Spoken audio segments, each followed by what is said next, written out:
Hello everyone, welcome back to the Nulyweds channel. Today we're talking to Niki from Seat Next to You all about getting married in Greece.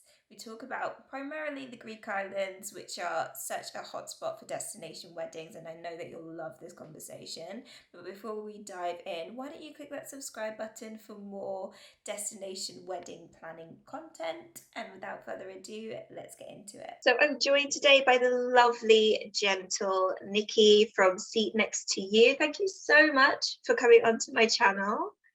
Thank you so much, Olivia. The pleasure is mine. Thank you for having me. I'm excited to have you here. We're going to be talking about the Greek islands, another place, this is a common theme, another place I have not been to. How come? But before we dive in, please let us know about your business and your background in weddings in Greece, because you are Greek, right? Yes, I am Greek, yes. So my name is Niki, yes, and I am the founder and owner of Sit Next to You. I'm a destination event designer, which means that I look after all aspects of destination events, including planning and styling. I specialize into Greece, and more specifically the Greek islands. I was born and raised in Athens, and I have been living in London for 10 years now, but most recently, for the past couple of years or so, I lived in both countries, splitting my time between Athens, the Greek islands, and London. So yeah, that's me. Cool, awesome. That's lovely to know. So let's move on to why you recommend getting married in the Greek islands. What is the magic? I mean, we don't have to convince anyone watching, probably, but in case someone does need convincing, what would you say? Yeah, so as you know, yes, obviously there are many reasons why I would recommend getting married in Greece, but I'll just touch on 3 or 4 reasons for now. So number 1 for me would be its unique location between Asia and Europe. Makes it, in my eyes, the perfect destination, and not only for your wedding, but also for your honeymoon and also for your guests' holidays. Getting into Greece is easy, it's hassle-free. From most part of the world, there are frequent flights into Athens and into the big cities, but also all of the big islands have airports, and some of them are international as well, which means that you can fly directly into the island, which is very convenient. And if you book early, you'll find also inexpensive tickets as well, which I think is important. Number 2, I would say the variety of venue options that we have in Greece. So from olive groves, vineyards, medieval castles, minimal cycladic architecture, think Santorini, 5-star hotels, resorts, design-led boutique hotels, but also slick yachts, sailing boats, ancient open theaters, galleries, museums. I mean, you name it, the options are endless. But I think, as you know, Olivia, I think what I'm most proud of is the quality and the uniqueness of the Greek beaches. So if you're anything like me and you are all about, chasing the sun, I don't think that there is any better place to host your wedding than a secluded beach on a Greek island. Number 3 for me, I would say it's the Greek food. I don't think that it needs, any special introduction, but if you love local, organic, fresh produce, I think Greece has amazing options to offer for your wedding menu. And number 4, I would say it's philoxenia, which is a Greek word that doesn't quite translate. It comes from 2 words, philos, which means friend, and xenos, which means stranger. And in Greece, being hospitable is just a way of being. In Greece, I think you'll feel at home from day one. The locals you'll meet will always go the extra mile to make sure you feel comfortable, you have everything you need. And in many islands, they will, greet you with food and drinks and a warm smile before you've even had the chance to check in. So I find that fascinating and quite unique for my country. So yeah. Wonderful, that's a fantastic list, and I want to really come back to the food in particular, because I think Greek food is one of my favorite cuisines ever. particularly Oh, even to amazing. cook for myself. Like I've made tzatziki before. I've made the flatbreads, the street food chicken flatbread The thing. souvlaki. Yeah. That's it, Slovakia. I love that. Super fun to make. And I love Greek food. That's the way that I go in my brain, is through food. So I'd love to know what we could expect at a Greek wedding, a wedding in Greece. What type of cuisine could we expect? What could we see? It's primarily Mediterranean. So all the things that you just mentioned, it's heavy on seafood as well. So if you love and care about seafood, again, amazing options there. But depending on your venue and what your vision for your wedding is, I think they can offer, everything is on the table. So if you want to do more of an international cuisine, if you want to do a mix and match between your country of origin, but also the local cuisine as well, that is also possible. So yes, as I said, the options are unlimited when it comes to Greek food, and the produce is so good, which makes all the difference, I guess, coming from local and organic places. So yeah. I love it. And I also love the sharing vibe that you have with the food, like all of the small plates and you take a piece of everything. Yes. I honestly need to go and just gorge myself. I really do. But those are the nice things about getting married in Greece. Let's be a bit scandalous. What are the not so nice things about getting married in Greece? Yes. So if I have to think about, the drawbacks, I guess, of getting married in the Greek islands, I would say that one thing to keep in mind is that the preparation and planning stages will take time. Greece is, as much as I don't want to admit it, a bureaucratic country, perhaps very similar, to its Mediterranean neighbors. But if you do not have a wedding planner, I cannot stress enough the importance of, due diligence and careful preparation. Things will take more time than you initially envisioned. So you have to, put that bear that in mind as you do your preparations and your planning and your timelines. The other thing that I would mention is infrastructure on some of the less developed islands. So if you're all about the small, tiny, very remote islands that have their unique beauty and vibe, you just need to be mindful that transport connections on the islands have been improving and are a work in progress, but they might be challenging for you to move around if you don't have similar experiences. Connections to the mainland or other islands might be less frequent. And also when it comes to event design, you might have to add some additional costs into your budget by bringing suppliers in from either the mainland or some nearby islands as well. So yes, these are some things to bear in mind if you're all about that authentic, tiny Greek island experience. Absolutely. And those are, thank you so much for your honesty. We really do appreciate it. And the concept of bringing people over from the mainland and from the bigger islands, that's a really important one that people need to think about. Exactly. Who is available for what you want to create, where you want to create it. That's a big thing. Yes, and the logistics can be a nightmare sometimes, because again, if it's like a high season, the demand is going to be high as well, the prices are going to be higher, and so on. So yeah, absolutely. But I'm sure if you have a good wedding planner on board, that they can see you straight and help you with all of those logistical things. Actually, I would say that if anyone getting married on any island needs to have those things in mind. But let's move on to the weather, because a lot of people will be wanting to get married in the Greek islands because of the weather.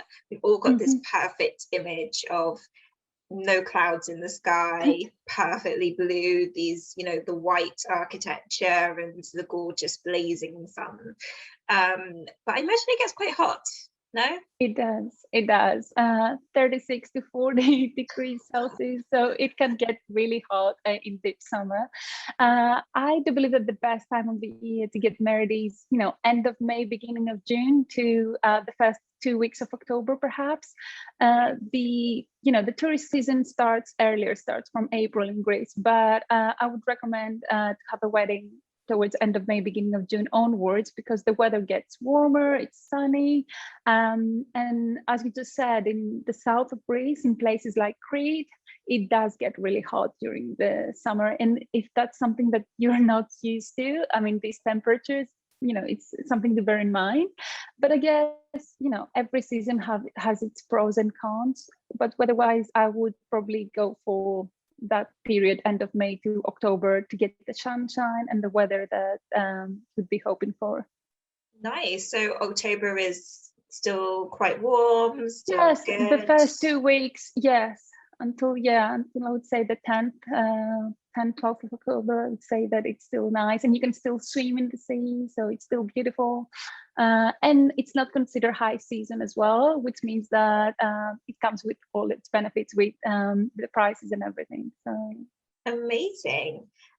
So I doubt that many people would want to do this, but what is the winter like? Also, is it wet? Is it cold? It can get cold, especially during the months of December to February. It is somewhat wet, but all in all, I would say it's a mild winter. And during the last 5 or so years, we've had mild winters. Some people complaining that we have lost one season because we skip from autumn directly into spring. We don't have like proper winter.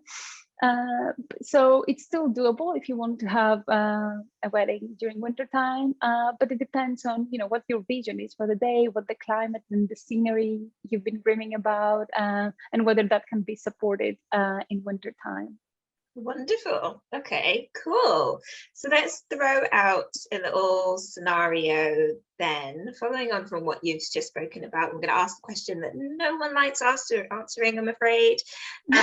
So today we have a Vietnamese couple. Mm-hmm. They want to get married. One of the islands, any of the islands that you decide. And they have about 50 guests, and they get married in September, let's say, the end of September-ish time. What do you think that they should budget, or is a good ballpark budget for that wedding? For a wedding, yes. As you said, this is indeed a hard one to answer. So many factors come into play. What I would say is that the Greek islands can accommodate absolutely every and any need, vision and budget. So I just want to say that anything is possible, and you'll be able to find the right team of suppliers to make your trip day happen, whatever your budget is. But just to give you some ballpark figures, I would say that you can totally plan a beautiful wedding for 50 guests on a Greek island for 10 to 15,000 euros if you are to include a pre or post-wedding celebration as well. My couples typically spend anywhere from 20 to 25,000 euros for a destination wedding, and it can go up to, I guess, 30,000 euros if you add pre and post wedding activities for your guests during the course of the weekend. So yeah. Okay, wonderful. Thank you so much for doing that. It's not too painful of a question, I'm sure. Let's stick with our Vietnamese couple then. So let's say that they want to legally sign on the dotted line in Greece. You mentioned it's a very bureaucratic country. So do you even recommend approaching that subject? Like, would you avoid it? If I could, yes. So I would opt for a symbolic wedding in Greece and have the legal marriage back in Vietnam.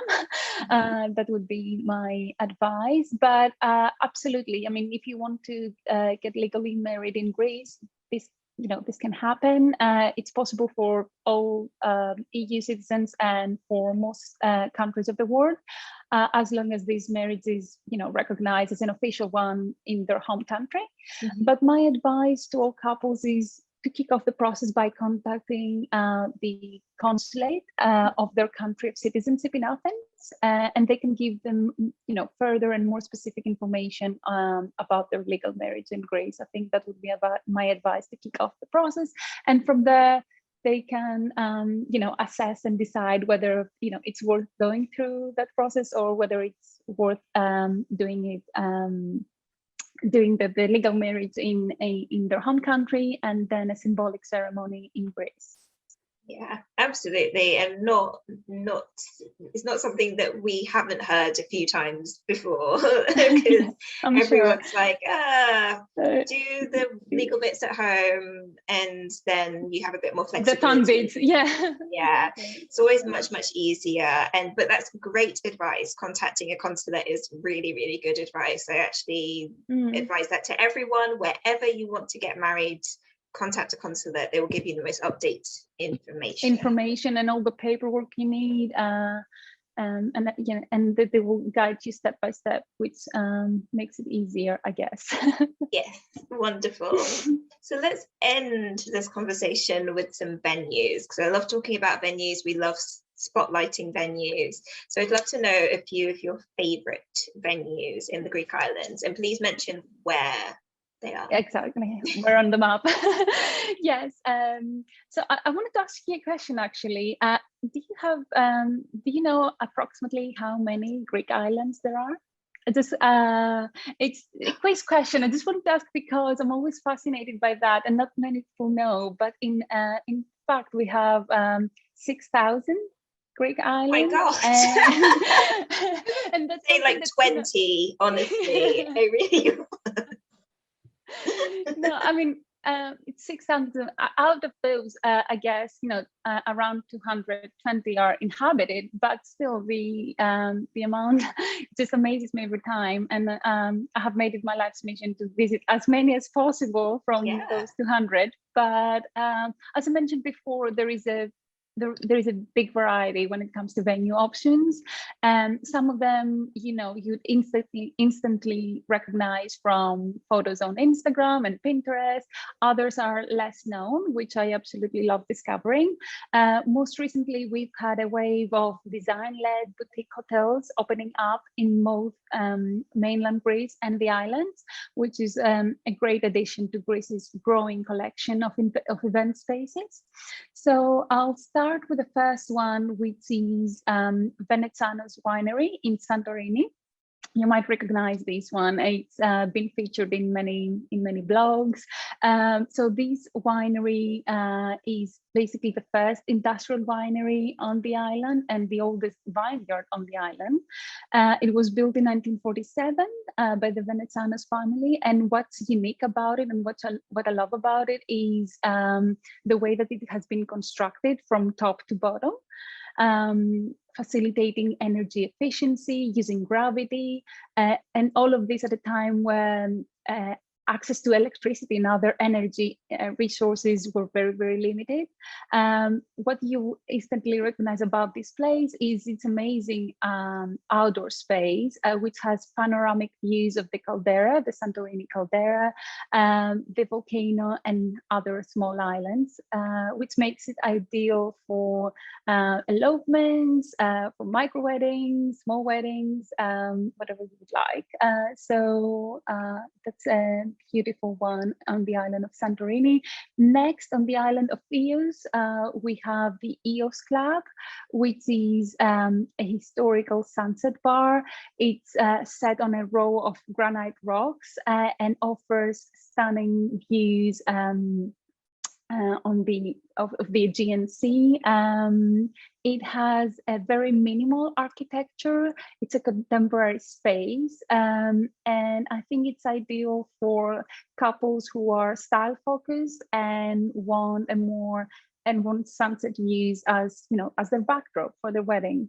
The third venue that I would like to present to you is the Wild Hotel in Mykonos. What I love about it is that it has its own private beach. It's set on a cliffside. It has amazing views of the Aegean, and it overlooks also a small cove, which that cove was once home to the wild ones, and which is the reason that the hotel took the name from. And it's the most, they were the most fearless fishermen of Mykonos. And this hotel describes itself as simple, raw, beautiful, and wild, which I believe is the perfect description for the vibe that it offers. And as I said before, because it has its own private beach, you can have a sense of privacy and seclusion on the most popular and cosmopolitan island of Greece, which I find amazing.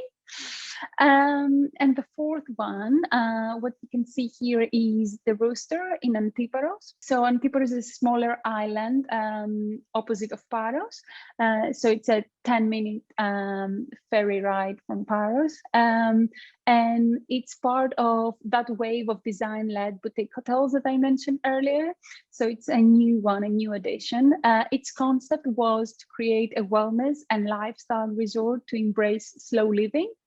And the aesthetic is just unpretentious luxury, which celebrates all things that are important to people who are close to nature. And it's located between sandy, unspoiled beaches and open fields, and surrounded also by mystical caves. And I think it's an ideal location if you want to perhaps have an elopement there, or a very small wedding with just your friends and family. And I think it has that sense of privacy and simplicity, which I believe are, very important showcase.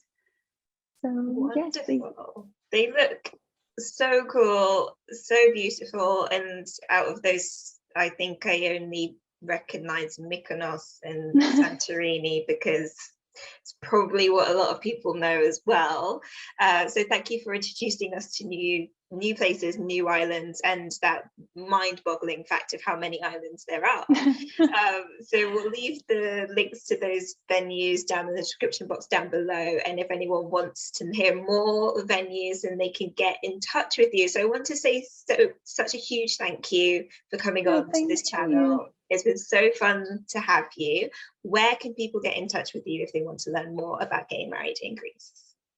Yes, so I'm currently launching my website. So that's www.sitnextoyou.com, and the contact details are there. But I also, you can find me on Instagram at @sitnextoyou, and I will leave all of my details behind below the video as well. Wonderful. So we'll leave those in the description box down below and pinned to the top comment. So I want to thank you again for coming onto our channel. It's been so lovely to talk to you. And if anyone wants to get in contact with Niki, then the details are there. I will love you and leave you for now. Take care. Thank you. Bye-bye.